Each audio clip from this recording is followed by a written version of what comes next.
Magandang buhay po sa lahat. Welcome back po dito sa aking Mathematics Tagalog tutorial. Sa video na ito ay papaliwanag ko po sa inyo on how to multiply polynomials. So magpipresent po ako ng different examples just like this one. Perform the indicated operation. So we have number 1, monomial by a monomial.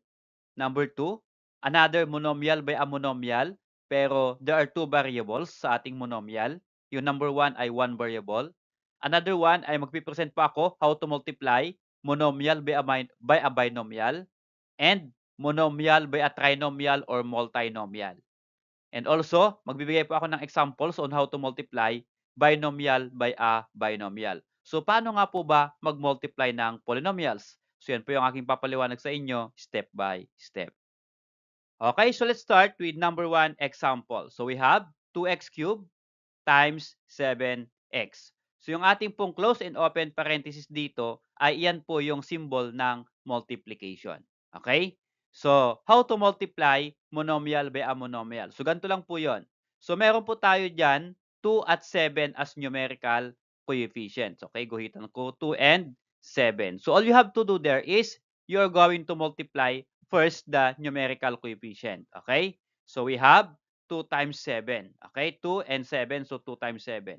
So, actually, pwede po yung close and open parenthesis. Pwede rin po yung dot for multiplication. Okay? So, what is 2 times 7? That is equal to 14. Okay.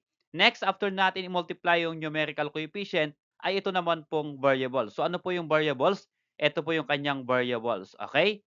So, yung first variable o literal coefficient sa ating first monomial ay x cube, ito. And then, sa pangalawa ay x. So, you are going to multiply yung variable. So, x cube times x.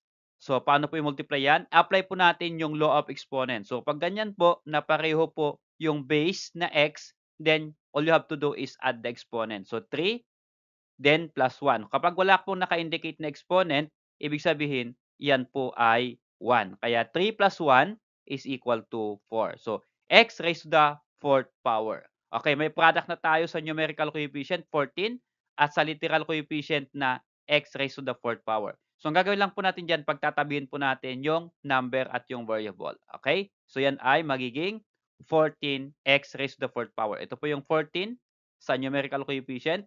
At ito naman po yung x raised to the 4th power sa literal coefficient. Okay? So, lagay po natin dito. The answer is 14x raised to the 4th power.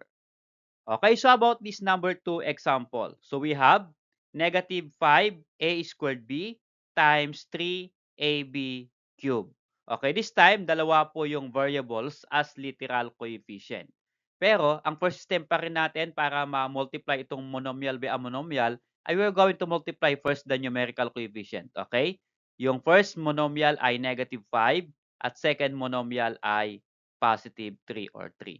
So, multiply natin negative 5 times 3. The answer is negative 15. Okay, next ay multiply natin yung literal coefficient. Itong a squared b times ab cubed. Okay, lagay ko po sa baba. Magiging, so, a squared b times ab cubed. Okay, ito po yung a squared b, first monomial, ab cubed, second monomial. Then, we are going to multiply. So, paano po mag-multiply kapag ganyan po na dalawang variables? Of course, ang pwede lang po natin pagsamahin yung magkaparehong variable. So, yung a po dyan ay magiging a raised to 2 plus 1. So, ito po yung first a natin, 2, ang exponent. Second a natin, wala pong nakalagay na exponent. Automatic yun po ay 1. Kaya, 2 plus 1 po for a. For b naman ay, ganito po yun, times natin, b naman ay 1 and 3. Kaya 1 plus 3. Okay? Yun po yung exponent ng b. Then, just add. It just become, for a raised to the third power, 2 plus 1 is 3. And for b, 1 plus 3 is equal to 4. So, meron tayong product for literal coefficient, a cube, b raised to the fourth power. So, again, itatabi po natin yung negative 15 as numerical coefficient nitong a cube b raised to the fourth power. Okay, pagtabihin po natin, yan po, negative 15, a to the third power, b to the fourth power. So, lagay po natin dun sa taas. Okay. Okay, how about this number 3 example? So, we have 5x times x minus 10. So, ito po ay monomial by a binomial. Okay, so paano po naman po ito ma-multiply? So i-apply po natin yung distributive property, okay? So paano po ba i-perform yung distributive property? So ganito lang po 'yon. So una i-multiply natin itong monomial na nasa labas ng parenthesis dun sa unang term na nasa loob. So ganito lang po 'yon. So we have 5x times x, okay? So i-multiply natin. Again, to multiply monomial by a monomial, multiply natin yung numerical coefficient. Okay, so yung first monomial ay 5, yung second monomial ay wala pong naka-indicate kaya automatic yan po ay 1. Kaya ito po ay 5 times 1 is equal to 5. Okay? At ito naman po ang ating literal coefficient or variable, x times x. So, tag-isang x po yan. Kapag pinagsama natin, dalawang x po yan, kaya x squared. So, the product of 5x times x is 5x squared. Okay, next. Okay, ito po monomial by the first term. Ngayon naman ay yung monomial by the second term. Okay? Lagay ko po sa baba. Okay. So 5x, ito po yung monomial outside at bakit po negative 10 ang multiply natin? Kasi ito po ay minus 10. Okay? So kunin po natin yung operation before as a sign. So minus 10 kaya negative 5. So again, we have numbers dito. 5 times negative 10 is equal to negative 50. And then yung x, wala na pong x sa kabila. So just copy the variable x. So magiging negative 50x. Okay. So pagtatabihin po natin, ito pong first product sa second product. So 5x squared ang first term natin, and then ang second term natin ay negative 50x. So magiging, ito po kasi negative 50x, pag dinugtong natin magiging minus 50x po yan. So 5x squared minus 50x. Yun po yung product ng 5x times x minus 10. Lagay po natin sa taas. Okay. Okay, for number 4 example. So we have negative 8x times, kasi parenthesis siya, open parenthesis. So times x cubed minus 2x squared plus 5x plus 2. So ilan po yung terms yung i-multiply natin sa monomial? 1, 2, 3, 4. Kapag 4 terms po, that is multinomial. So paano po i-multiply yung monomial by a multinomial? Okay, so again, parang sa number 3, ang gagawin lang po natin dito ay distributive properties. So multiply po natin yung negative 8x sa lahat po ng terms or apat na terms na nasa loob ng ating parenthesis. Unahin po natin ito, yung first one, negative 8x times x cubed. So ibaba ko po para hindi po siya nakakalito. Huwag niyo po munang i-oral kapag hindi pa po niyo gaanong kabisado. Okay, ibaba niyo po muna. So ito po yung negative 8x, ito yung first monomial, at x cubed, ito yon yung ating pong first term sa ating monomial. Okay, or polynomial rather. Okay, how to multiply again? Multiply natin yung numerical coefficient. So dito po ay negative 8. Dito sa x cube, wala siyang nakikitang kasama niya. So understood, ito po ay 1. So lagyan ko po ng 1. Okay, so this become negative 8 times 1 is equal to negative 8. And then, para po sa literal coefficient or variable, x times x cube. So isang x dito at sa pangalawang x ay 3 ang exponent. So all you have to do is add 1 plus 3 is equal to 4. So x raised to the 4th power. So negative 8x raised to the 4th power, ito po yung product ng negative 8x at yung first term na x cube. Okay. Next po ay negative 8x at sa second term naman. Okay, lagyan ko po yan. So this become, ito na po siya, negative 8x, the same. This time, ito pong second term natin. Since ito po ay minus 2x squared, kukunin po natin yung operation na minus as a sign kapag inilabas natin yung term. Okay? So yan po ay magiging negative 2x squared. Ano po? Kaya po may negative na ako nilagay dito kasi ito po ay minus. Okay, again, multiply natin yung numerical coefficient. Negative 8 times negative 2, that is positive 16. And then, multiply natin yung variables. X times x squared, all you have to do is add the exponent. So, 1 plus 2 is equal to 3. Kaya x cubed po yan. Okay, next po ay, after ng second term, ay third term naman po tayo. Okay, lagyan ko po ng symbol. Yan. So, again, negative 8x times, ito naman po ay plus 5x, so positive 5x po siya. Okay, kaya times 5x dito. So, negative 8x times 5x, all you have to do again, multiply the numerical coefficient, negative 8 times 5, yan po ay negative 40. And then yung variable, tag isang x, pagsamahin natin, 1 plus 1 is equal to 2. Kaya magiging x squared. So yung product niya ay negative 40x squared. Okay, meron pa bang isa? Meron pang last term na 2. Okay? Multiply ulit natin yung 8x sa 2. Ito na po yun. Negative 8x times 2. So this time, number na lang sa i-multiply natin sa monomial. Okay. 2 times negative 8, that is negative 16.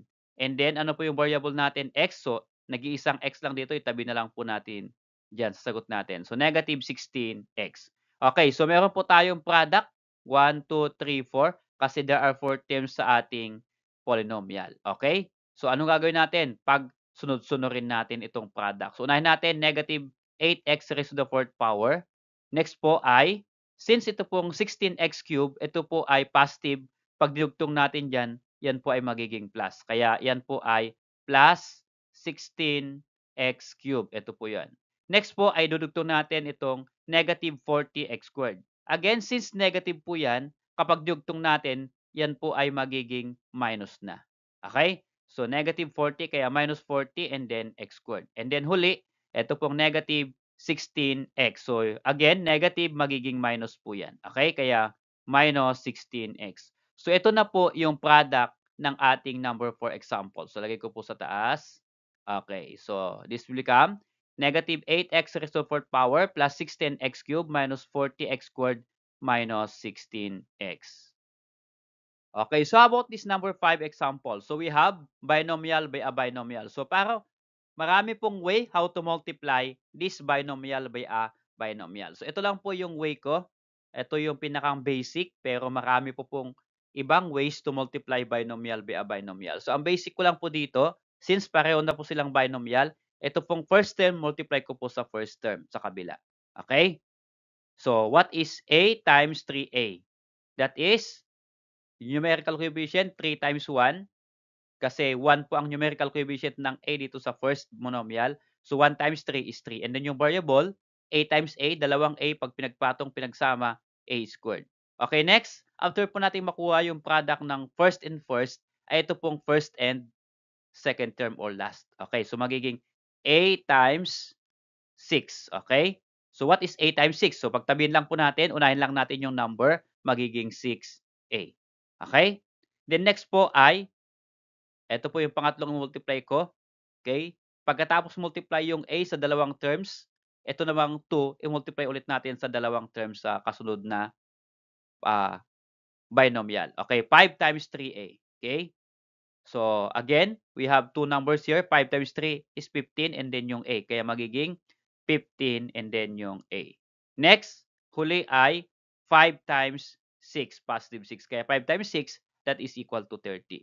So again, ito pong apat na product na ito ay ilagay natin dito. Okay? Pahalang po. First ay 3a squared. Then, ito po ay positive 6a. Pag nyugtong, again, magiging plus 6a. At ito rin pong positive 15a. Pag dinugsong natin dito, magiging plus 15a. And also, positive 30, dugsong natin, plus 30. Okay, so notice here, we have product na 3a squared plus 6a plus 15a plus 30. Okay, so in this case, meron po tayong dalawang terms na pareho po or ang tawag dyan ay like terms. Pareho po na variable a at pareho po ang exponent na 1. So in this case, pwede po natin yan i-simplify. Okay, so 6a plus 15a, how to add polynomial, all you have to do ay add natin yung numerical coefficient. Okay? So, kopyahan ko po 3a squared. And then, add natin. 6 plus 15 is 21. And then, just copy the variable or literal coefficient. Ganun lang po ang pag-a-add ng monomial or polynomial. Okay. And then, next po, ibaba natin yung plus 30. Okay. Meron po bang like terms dyan? Parehong variable, parehong exponent? So, wala na po. So, ito ibig sabihin, ito na po yung ating final answer. So, lagay po natin sa taas. 3a squared plus 21a plus 30. Salamat sa panood kaibigan. Kung nagustuhan yung video na ito, please click like and then subscribe kung bago ka pa lang po dito sa aking channel.